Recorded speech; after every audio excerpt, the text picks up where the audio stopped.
2 ತಿಂಗಳಿಂದ ಗೃಹಲಕ್ಷ್ಮಿ ಹಣ ಬಾರದವರಿಗೆ big update ಕೊಟ್ಟ ಸರ್ಕಾರ. ಮಹಿಳೆಯರಿಗೆ ಇಲ್ಲಿದೆ ಗುಡ್ ನ್ಯೂಸ್. ಈ ವಿಡಿಯೋದಲ್ಲಿ ಕಂಪ್ಲೀಟ್ ಮಾಹಿತಿ ತಿಳಿಸಿಕೊಡುತ್ತೇವೆ. ವಿಡಿಯೋವನ್ನು ಕೊನೆಯವರೆಗೂ ನೋಡಿ ಮತ್ತು ಚಾನಲ್ಗೆ ಹೊಸಬರಾಗಿದ್ದರೆ ಸಬ್ಸ್ಕ್ರೈಬ್ ಆಗಿ ಬೆಲ್ ಐಕಾನ್ ಆನ್ ಮಾಡಿಕೊಳ್ಳಿ. ಇದೀಗ 2 ತಿಂಗಳಿನಿಂದ ಗೃಹಲಕ್ಷ್ಮಿ ಹಣ ಬಾರದೇ ಇದ್ದವರಿಗೆ ಗುಡ್ ನ್ಯೂಸ್ ಮಾಹಿತಿಯೊಂದು ಬಂದಿದೆ.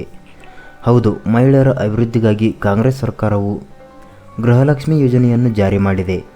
ಈ ಯೋಜನೆಯ ಮೂಲಕ ಪ್ರತಿ ತಿಂಗಳು ಮನೆಯ ಯಜಮಾನಿಗೆ 2,000 ರೂಪಾಯಿಯಂತೆ ಜಮಾ ಮಾಡುತ್ತದೆ.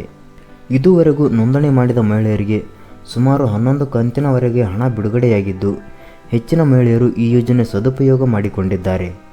ಆದರೆ 2 ತಿಂಗಳಿನಿಂದ ಸರಿಯಾಗಿ ಗೃಹಲಕ್ಷ್ಮಿ ಹಣ ಜಮೆಯಾಗಿಲ್ಲ ಎಂದು ಕೆಲವು ಮಹಿಳೆಯರು ಹೇಳ್ತಾ ಇದ್ದಾರೆ. ಚುನಾವಣೆ ಇದ್ದ ಕಾರಣದಿಂದಾಗಿ ಹಣ ಬರುವುದು ಕೂಡ ವಿಳಂಬವಾಗಿತ್ತು. ಇದೀಗ 2 ತಿಂಗಳಿನಿಂದ ಹಣ ಬಾರದೇ ಇದ್ದವರಿಗೆ ಗುಡ್ ನ್ಯೂಸ್ ಮಾಹಿತಿಯೊಂದು ಬಂದಿದ್ದು, ಇದರ ಬಗ್ಗೆ ಕಂಪ್ಲೀಟ್ ಮಾಹಿತಿ ತಿಳಿಸಿಕೊಡುತ್ತೇವೆ. ವಿಡಿಯೋವನ್ನು ಕೊನೆಯವರೆಗೂ ನೋಡಿ. ಗೃಹಲಕ್ಷ್ಮಿ ಯೋಜನೆಯ ಅಪ್ಡೇಟ್ ಕುರಿತಂತೆ ಮಹಿಳಾ ಮತ್ತು ಮಕ್ಕಳ ಕಲ್ಯಾಣ ಸಚಿವರಾದ ಲಕ್ಷ್ಮೀ ಹೆಬ್ಬಾಳ್ಕರ್ ಅವರು ಮಾಹಿತಿ ನೀಡಿದ್ದಾರೆ. ಕೆಲವು ಮಹಿಳೆಯರಿಗೆ 1 ಕಂತಿನ ಹಣ ಜಮೆಯಾಗಿಲ್ಲ ಎನ್ನುವ ಸಮಸ್ಯೆಯಾದರೆ ಕೆಲವು ಮಹಿಳೆಯರಿಗೆ 2 ಕಂತುಗಳ ಹಣ ಬಂದಿಲ್ಲ. ಈ ಬಗ್ಗೆ ಮಾತನಾಡಿದ ಸಚಿವೆ ಲಕ್ಷ್ಮೀ ಹೆಬ್ಬಾಳ್ಕರ್ ಅವರು, ಗೃಹಲಕ್ಷ್ಮಿ ಹಣವನ್ನು ಮೇ 1ರಂದು ಮಹಿಳೆಯರ ಖಾತೆಗೆ ಜಮಾ ಮಾಡಿದ್ದೇವೆ. ಜೂನ್ ತಿಂಗಳ ಹಣ ಈಗಾಗಲೇ ಇಡೀ ರಾಜ್ಯದಲ್ಲಿ ಇವತ್ತು ಮತ್ತು ನಾಳೆ ಮೊತ್ತ ಕ್ರೆಡಿಟ್ ಆಗಲಿದೆ ಎನ್ನುವ ಗುಡ್ ನ್ಯೂಸ್ ಅನ್ನು ನೀಡಿದ್ದಾರೆ. ಇದರ ಇನ್ನಷ್ಟು ಮಾಹಿತಿ ತಿಳಿದುಕೊಳ್ಳೋಣ. ದಯವಿಟ್ಟು ಚಾನಲ್ಗೆ ಹೊಸಬರಾಗಿದ್ದರೆ ಸಬ್ಸ್ಕ್ರೈಬ್ ಆಗಿ ಮತ್ತು ಬೆಲ್ ಐಕಾನ್ ಆನ್ ಮಾಡಿಕೊಳ್ಳಿ. ಗ್ಯಾರಂಟಿ ಸ್ಥಗಿತ ಬಗ್ಗೆ ಸುಳ್ಳು ಆರೋಪ ಕೇಳಿ ಬರ್ತಾ ಇದೆ. ಯಾವುದೇ ಕಾರಣಕ್ಕೂ 5 ಗ್ಯಾರಂಟಿಗಳನ್ನು ನಿಲ್ಲಿಸುವುದಿಲ್ಲ. ಅದರಲ್ಲೂ ಮಹಿಳೆಯರ ಯೋಜನೆಗಳು ಯಾವತ್ತಿದ್ದರೂ ಮುಂದುವರಿಯುತ್ತಿದೆ ಎಂದರು.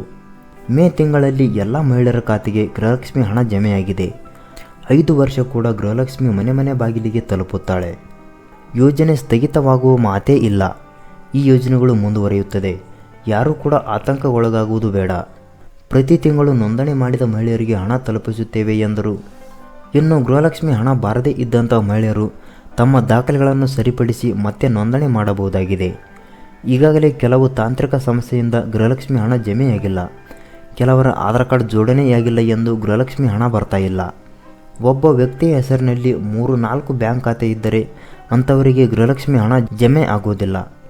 ಅದೇ ರೀತಿ ಖಾತೆ ಇದ್ದರೂ ಹಣದ ಚಲಾವಣೆ ಮಾಡದೇ ಇದ್ದಲ್ಲಿ ಅಂಥವರಿಗೂ ಕೂಡ ಹಣ ಜಮಾ ಆಗುವುದಿಲ್ಲ.